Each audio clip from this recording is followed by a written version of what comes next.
And now, know your marketing mix. There is actually in marketing something called a marketing mix. So what is it? We call it the 4 Ps. And whenever you're talking about your product, about your service, you always have to remember the 4 Ps. We call it the marketing mix. And it's the product, the price, the place, and the promotion. Product, what is it are you offering?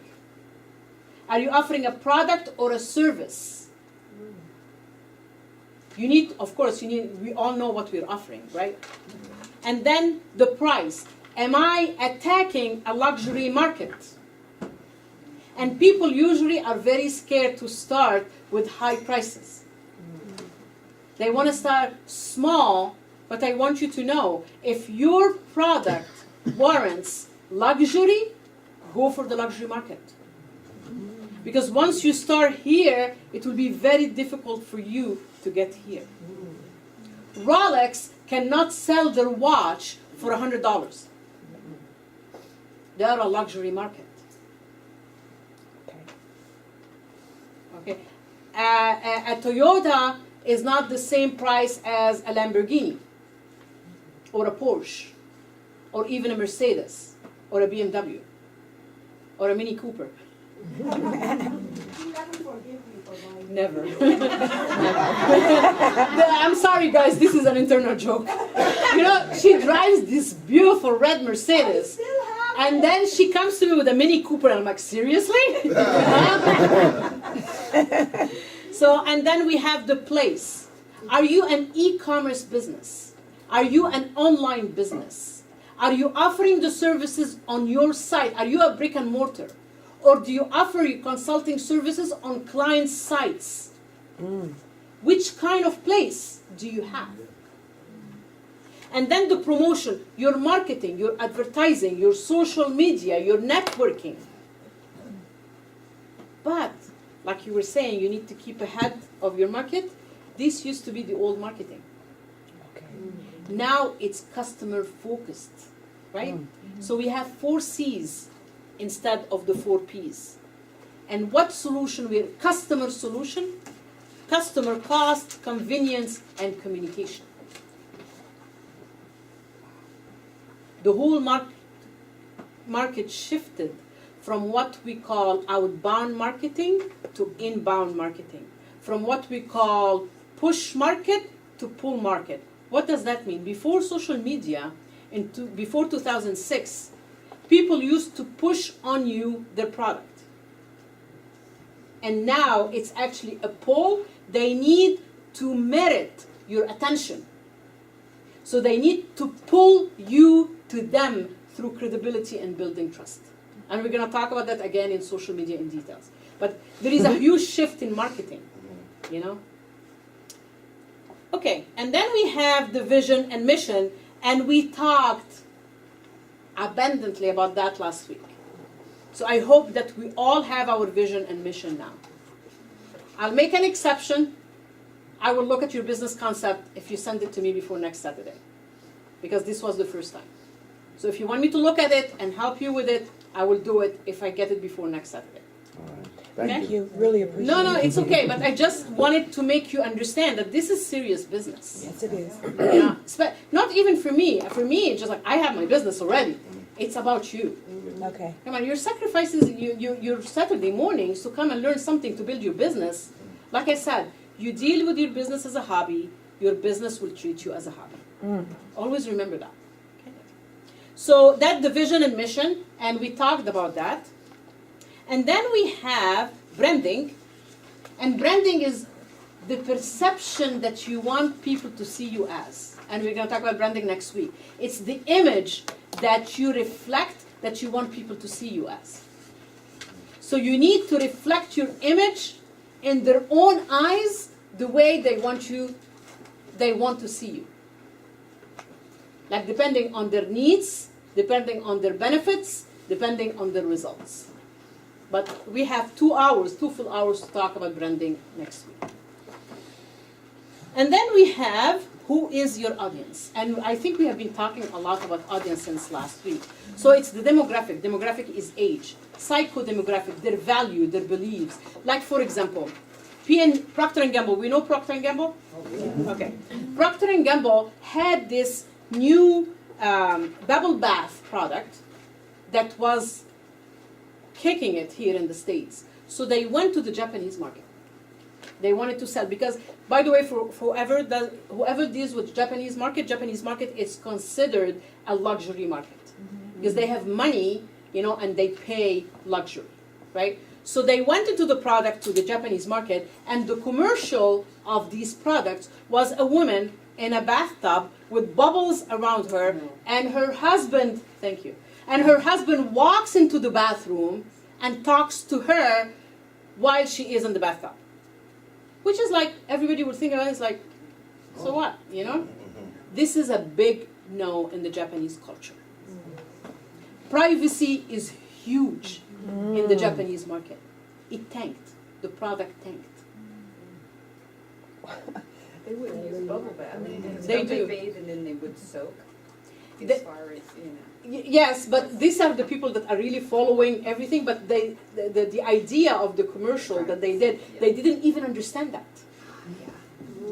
You know what I mean? Cross-cultural. Cross-cultural marketing. Okay. For example, Parker is a brand of pens.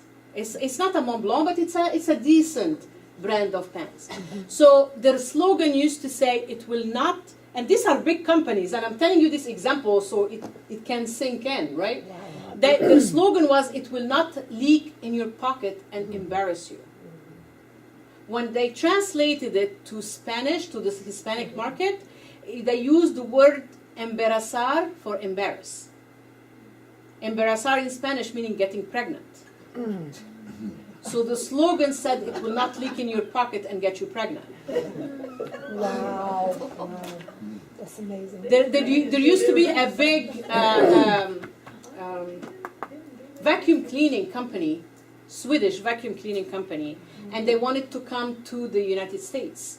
Their name was Electrolux, right? So their advertising in the United States read, "Nothing sucks like an Electrolux." For them, it's sucking, right? But yes. We've heard of one, and I think it's for the Asian community. You're not supposed to take a business card, put it in your wallet, and then put it in your bag. That's etiquette. That's cross-cultural etiquette. What is Etiquette meaning like how to deal properly with another culture. Okay. Like, for example, if an Asian person gives you a business card, they will usually give it to you with two hands. So you need to receive it with two hands. And kind of bow a little bit out of respect. Do not take the business card and just put it in your pocket. And what does that mean? You need to read it. You don't care. You just took the card. You are just collecting card. And definitely do not put it in your back pocket.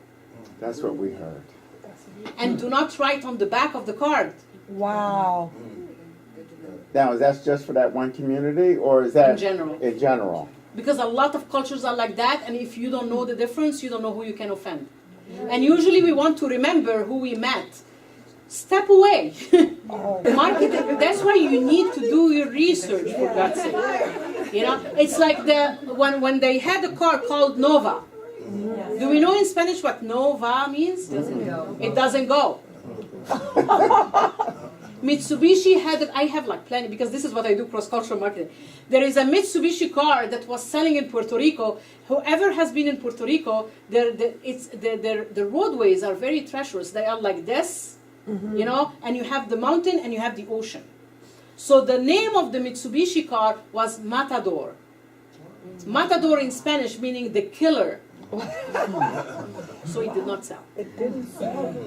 So these are only examples, of a lot of stuff. So that's what I'm saying. Numbers make a difference. Do not sell in Asia anything that has number 4. Because it's a bad number. The way they say number 4 is like death. So don't use it. Real estate's really big that way. Yeah. And their lucky number is 8, it's not 7. Yes. Like I'm trying to hold down everything I need to tell you in 2 hours. Okay. Personas, and we talked about the personas, their values, their beliefs, and how do they choose among market? That's how you pull them to you, your customer, through their needs and through what they want. And we talked about surveys. We talked about looking at Facebook groups. Like I was talking to someone, again, one of my mentors a couple of days ago, and I was telling her I'm doing entrepreneurs, women, blah, blah, blah, blah, blah. And she told me that have fear. She told me that there is a group actually called Women That Won't Start Their Business But Have Fear. This is how targeted it is. So I joined the group, and this is the group where I'm going to go and ask my questions. Wow. Research, connect with people. You know, your social media is not just to, hey, I'm here, I use it. This is your focus group. Social media is your focus marketing group. Mm. Is where you find things. Yeah. So customer value and customer satisfaction is what we look for. And then this, remember when I said changing the wants to needs? So I divided for you needs, wants, and demands. So the needs are states of deprivation, meaning what do they really need? What is their pain? Is it physical, food, clothing, warmth, safety, social, belonging and affection, individual knowledge and self-expression? This in itself can give you the base of how you can talk about pains. Does any know what is the Maslow triangle? What is it called again? Maslow triangle, the hierarchy of needs? Yes. Always remember that. MASLO? MASLOW. You know, after we finish, I'll go into the whiteboard there, and I will draw it for you so you can understand what. As human beings, we go through a hierarchy of needs. And until every level is met, we cannot meet. Like, for example, if I'm selling a luxury product, I have to make sure that my customer has passed the lower hierarchy. The lower hierarchy is what? Food, shelter, and clothing. That's the bottom. The second one is the financial security, the job, the physical security. The third one is having a belonging, love, personification, being part of the group. The fourth one is basically knowing that you have someone in your life, you have love, you already achieved everything you want. And the fifth level is self-actualization. Basically, you have all the four levels, and now you're ready to give. Wow. So if you're selling a luxury, you cannot sell to someone that is making $25,000 a year. So is that what a car salesman is doing when you Yes. walk in? Yes. The first thing they do is apply the Maslow They talk triangle? to your needs. Yeah. Wow. So again, search Maslow triangle. This is huge in psychology. You know, we use it in leadership. We use it in everything. The Maslow triangle.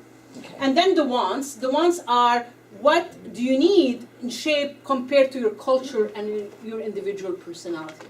And then demands backed by buying power. For example, for me, when I started my business, I said, for me, remember when we talked what does success means to you? Right? So my very simple format, so what is it that success means to you? Right? So for me, for example, success meant to me if I'll get a BMW car that I like. So when but I had to cover my need for money, my need for shelter, my need for a job, my need of having someone in my life. I covered all that, and then I got my car, and now I feel like I achieved at least at this part success.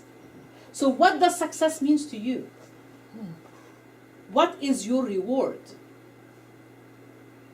And this is part of like the wants and needs and how to move yourself. And then demands. What is it by your buying power? Because my demands are what is going to let me choose one or the other. Like you go to a supermarket and you have 20 kinds of cereal.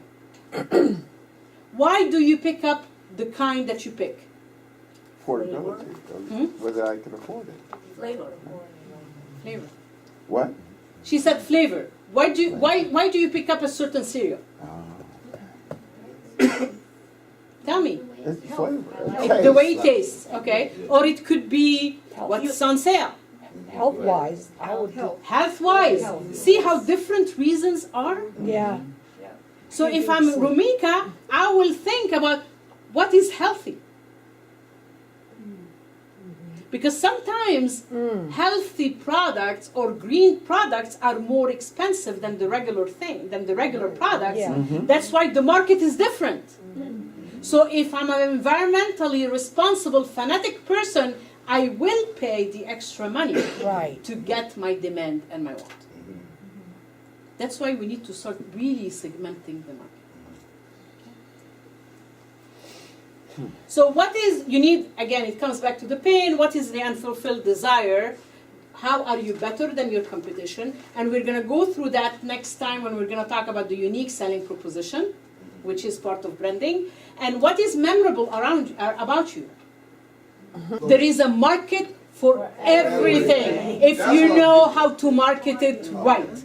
The people that fail because they did not connect with their audience, not because they didn't have, people, we in Egypt we say, people can put air in bottles and sell it to you if you know how to sell it, how to market that air. Right. Yeah, that's the person I want on my Like the team. oxygen counters. Yes. How many minutes? Yes. Yeah. You see why mine is black and everybody else is smaller? Here, you can have mine. I'm just kidding. He's gonna get one. I'm kidding. By the way, the Maslow triangle is used in marketing, is used in sales, is used in motivation. Because if I don't have a shelter or money for food or a security for a job to make money, I don't know if I will care to be with someone or not. Because I will look for somewhere to sleep at night. Wow. Okay? If I don't have the job, if I don't have the money, if I don't have a team where I feel appreciated and where I belong, I'm not going to be able to give you anything because I have nothing to give. That's just like. We have a mission statement, strategic objective. We talked about all that. So once you have who is your target, what is your product or your service, how are you positioning yourself, and then the strategy to put all that together, your marketing plan is in place. That is, yep. And then you connect with them. So what is your personal story that is similar to theirs? Show them if you are a solution or you're filling a gap. Proof of concept, meaning if you have testimonials, that will be great. What will happen when they use your products? So you're going to have to say the benefits of the benefits. Introduce your product and service, how and where to get it, and then next week we're going to talk about unique selling proposition. So there is a sequence. Very briefly, who you are and what your product is. And then, yes? We don't have that paper. Yeah, so. Well, yeah, because I want you to look at it and then And write basically it down. count. Yeah, you know why? Yeah, I will. Memorizing as you write. Because when you write it, you retain it. Okay. Okay. So it's on purpose. You can take a picture of it, yes, Erica, but the purpose here is for you to write it down. Okay. Got it. You can take a picture of it. I don't have a problem with that. Doctor's getting rid of it. But just make sure to write it down. So the company and the name and who you are, and then what is the pain, and that's the first step on you connecting with your audience, is to describe how they feel. And then you know what? And then you go, I know exactly how you feel because I have been there. And you tell your story a little bit. That will help you. You know, this is like, so you have your homepage, you will have your About Us page, and you'll have your product and services page already done for your website.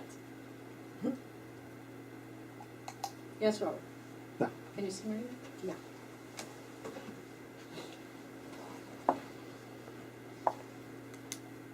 If you follow this sequence, you will not miss anything on your content marketing.